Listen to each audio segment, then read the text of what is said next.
Tools of taxonomy, taxonomical evidences her syllabus में है, हर paper में है, चाहे वो जनरल पेपर है, चाहे इलेक्टिव पेपर है या स्पेशल पेपर है। जो कॉम्पिटिटिव एग्जाम है, आपका सेट का एग्जाम हो गया, नेट का एग्जाम हो गया, वहाँ पर भी ये टॉपिक देखा गया है। एमपेट यानी कि प्री पीएचडी का एग्जाम हो गया और डिफरेंट डिफरेंट एग्जाम में रखा गया है। यहाँ पर बच्चे को ये मालूम है कि पेलिनोलॉजी किसको कहते हैं, क्या होती है, और उसको कुछ कुछ आइडिया ये भी रहता है कि भाई पेलिनोलॉजी एज ए टूल कैसे काम करती है, एज ए एविडेंस कैसे है।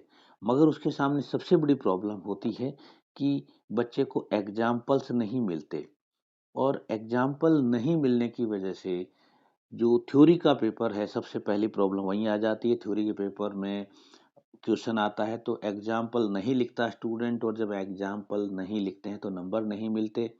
और जब ऑब्जेक्टिव क्वेश्चंस हैं तो ऑब्जेक्टिव क्वेश्चंस में ऐसा क्वेश्चन थोड़ी ना पूछा जाएगा कि पेलिनोलॉजी टूल है या नहीं है।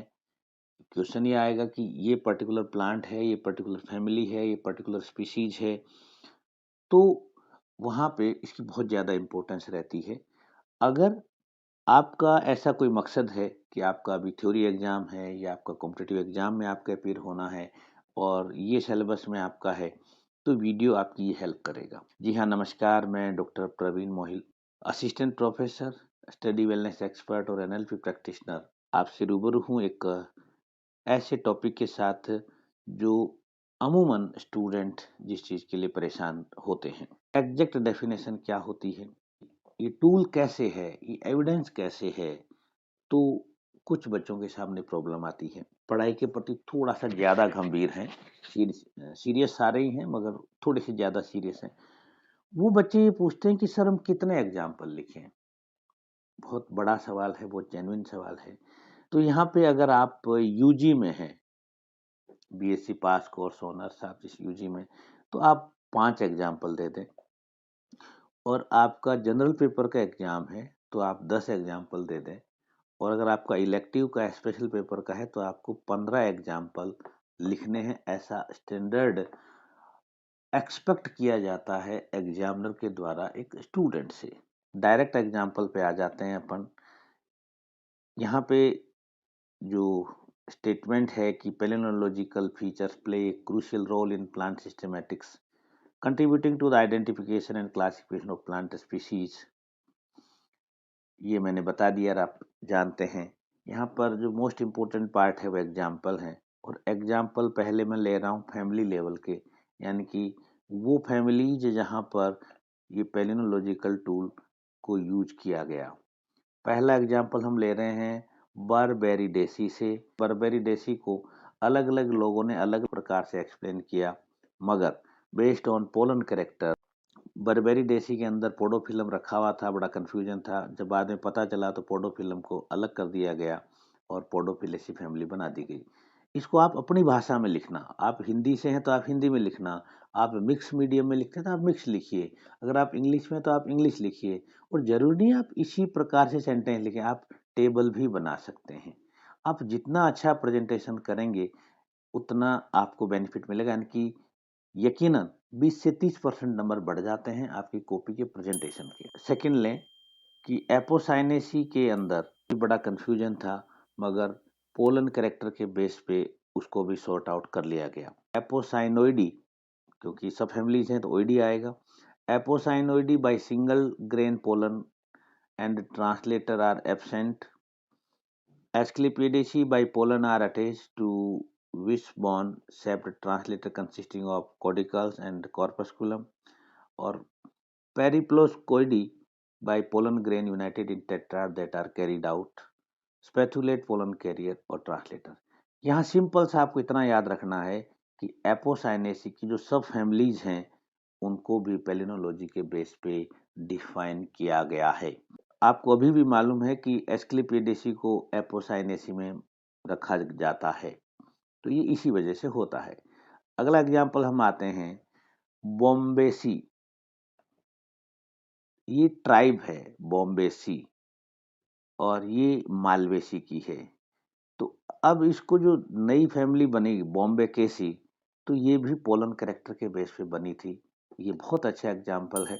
कि paleological evidence have also supported the separation of, बहुत इंपॉर्टेंट एग्जांपल है ये, जो बच्चे कंपटीशन वाले हैं वो ध्यान रखना। Paeoniaceae from Ranunculaceae, Fumariaceae from Papaveraceae and Nelumbonaceae from Nymphaeaceae, इन फैमिलीज को पोलन कैरेक्टर के बेस पे अलग करा गया है। फैमिली कैरेक्टराइजेशन, यानी कि फैमिली को किस तरह से हम कैरेक्टराइज कर सकते हैं, यानी कि उसको फर्दर डिस्क्राइब कर सकते हैं। Poaceae by smooth sulcate pollen, Malvaceae and Asteraceae having typically spinulose exine and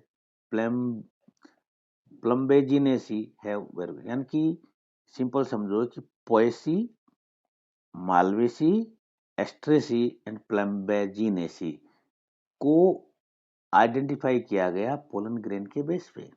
generic level में देखें आप तो जेनेरा है बेरेनी सरगुटा को सेक्सीफ्रेगेसी से हटा करके और कैम्पेनुलेसी में ट्रांसफर किया गया। इतना सा आपको याद रखना है, जेनेरा का नाम आपको याद रखना है, ठीक है। अब अगला हम लेते हैं, दो जेनेरा हैं फाइटोलेकेसी के। फाइटोलेकेसी एक है फाइटोलेका और दूसरा है रिविनिया, ठीक है। Can be recognise on the basis of palynological character, और इन दोनों में जो डिफरेंस है, दोनों एक ही फैमिली के हैं और इनको आइडेंटिफाई किया गया कैसे।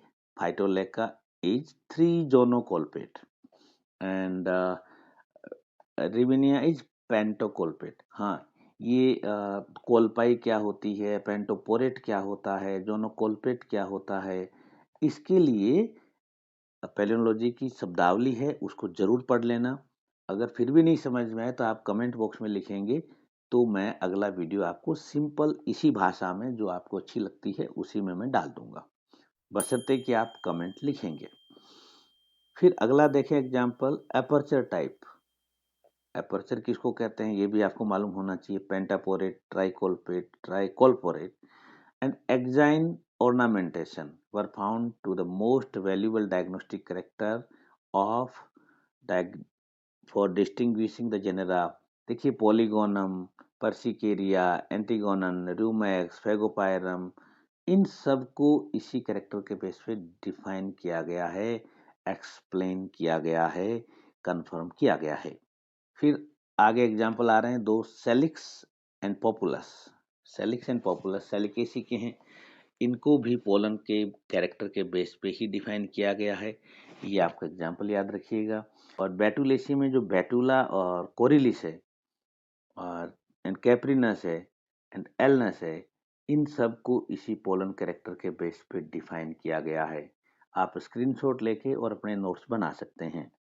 हैबर्ग का 1946 का, इन्होंने क्या कहा कि जो पोलिसोनम है, नॉट पोलीगोनम, into several genera, कोनिगिया, पर्सिकेरिया, पोलीगोनम, ये भी इसी बेस पे एक्सेप्ट किया गया था। मैंने कहा था कि स्पेशल पेपर में 15 एग्जाम्पल आपको देने हैं। तो स्पीशीज लेवल में जो बोहिनिया जो है, आपने एलिफेंट फुट नाम सुना होगा, बोहिनिया की जो डिफरेंट स्पीशीज है उसको पोलन ग्रेन के कैरेक्टर के बेस पे ही फर्दर एक्सप्लेन किया गया है।